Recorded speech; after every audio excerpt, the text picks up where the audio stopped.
তোকে আজকে এসএসসির রেজাল্ট দিছে না? জি স্যার। তুই কত পাইছস? স্যার 4.98। 2 পয়েন্ট কম পাইলি কে? স্যার আমার হাতের লেখা একটু খারাপ।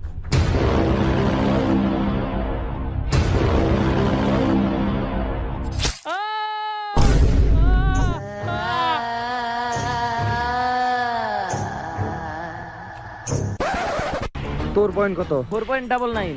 তুই 1 পয়েন্ট কম পাইলি কে? স্যার আমার পায়ে ব্যথা ছিল, তাই পরীক্ষা হলে যাইতে একটু দেরি হয়েছে।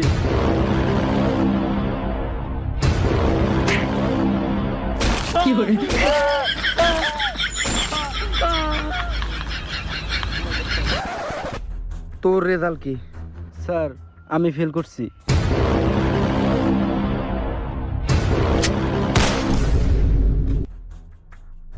স্বপ্ন ছিল এটা। কি হয়েছে? আমি হনি দেখলাম ওই স্যার আমাকে সবাই মেরে ফেলাইছে।